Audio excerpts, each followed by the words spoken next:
Assalamualaikum warahmatullahi wabarakatuh. Perkenalkan, nama saya Ratna Sukmawati, saya dari Prodi PGSD. Pengembangan materi bahasa dan sastra Indonesia di SD. Bahasa memiliki peran sentral bagi perkembangan intelektual, sosial, dan emosional peserta didik dan merupakan penunjang keberhasilan dalam mempelajari semua bidang studi lainnya. Hakikat bahasa secara umum adalah alat untuk menyampaikan pesan yang terlintas di dalam hati dan pikiran manusia. Nah, untuk bahasa yang digunakan oleh negara kita, negara Indonesia, adalah bahasa Indonesia. Pengembangan pembelajaran. Di sini upaya untuk menciptakan variasi pembelajaran yang meliputi tujuan, indikator, materi, pengalaman belajar atau pendekatan, model, metode, dan strategi. Evaluasi, sumber, dan media pembelajaran. Standar kompetensi bahasa dan sastra Indonesia berdasarkan kurikulum ada 4. 1. Menyimak atau mendengarkan. 2. Berbicara. 3. Membaca. 4. Menulis. Standar kompetensi apresiasi sastra. Yang pertama ada kompetensi dasar. Kompetensi dasar merupakan bagian dari topik umum atau standar kompetensi yang harus dirumuskan tujuan, indikator, materi, pengalaman belajar, evaluasi, serta sumber dan media pembelajarannya. 2. Indikator pembelajaran. Penanda atau ukuran pencapaian minimal suatu tujuan pembelajaran, yaitu indikator pembelajaran biasanya lebih dari 1 karena merupakan bagian-bagian dari tujuan pembelajaran. Yang ketiga, ada materi pembelajaran. Nah, untuk materi pembelajaran ini ada teori-teori yang mendukung tercapainya tujuan pembelajaran pada suatu kompetensi dasar tertentu. Materi pembelajaran yang biasa diperoleh dan dikembangkan oleh guru dari berbagai sumber. Nah, akan semakin banyaknya teori yang diperoleh atau semakin banyak sumber dan referensi yang dimiliki oleh guru, maka akan semakin kaya pengetahuan yang diperoleh para siswanya. Yang keempat, ada teori-teori belajar. Di antaranya ada teori belajar behaviorisme. Yang kedua, teori belajar non-behaviorisme. Yang ketiga, ada teori belajar observasional. Dan yang keempat, ada teori belajar konseptual. Untuk selanjutnya ada pengembangan materi bahasa dan sastra Indonesia di SD. Pengembangan materi harus dilakukan oleh setiap guru secara sistematis, terpadu, dan tuntas. Kompetensi yang sistematis, terpadu, dan tuntas diperlukan dalam materi ajar atau bahan ajar. Kemampuan mengetahui konsep dasar materi ajar merupakan kemampuan yang sangat penting bagi guru untuk dikembangkan. Melalui proses adaptasi, guru menjadikan bahan tersebut menjadi lebih bermutu dan menjadikan materi sumber belajar yang lebih baik.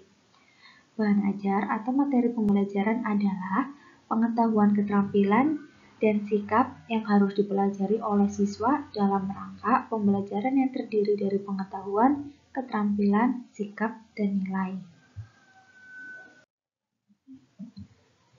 Yang selanjutnya ada materi ajar. Materi ajar adalah segala bentuk materi yang digunakan untuk membantu guru dalam melaksanakan kegiatan belajar mengajar.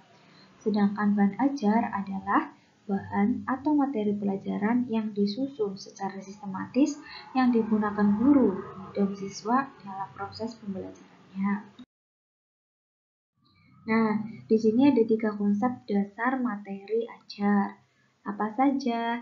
Yang pertama, ada menganalisis materi ajar. Apa itu menganalisis materi ajar? Materi ajar ini adalah materi yang pada kegiatan belajar mengajarnya yaitu untuk melakukan evaluasi materi ajar yang pada dasarnya merupakan proses mencocokkan dalam arti mencocokkan kebutuhan terhadap kemungkinan yang tersedia. Yang kedua ada adaptasi materi ajar. Nah, adaptasi materi ajar ini merupakan pembuat perubahan terhadap materi yang sudah ada dalam rangka memperbaikinya atau menjadikannya lebih cocok untuk merupakan sebuah keterampilan yang penting bagi guru untuk dikembangkan. Yang ketiga ada adopsi materi ajar. Nah, mengadopsi materi ajar ini cocok untuk proses pembelajarannya yang bertujuan untuk mendapatkan acuan bagi tujuan pembelajaran yang dilaksanakan. Yang selanjutnya adalah landasan konseptual dan operasional.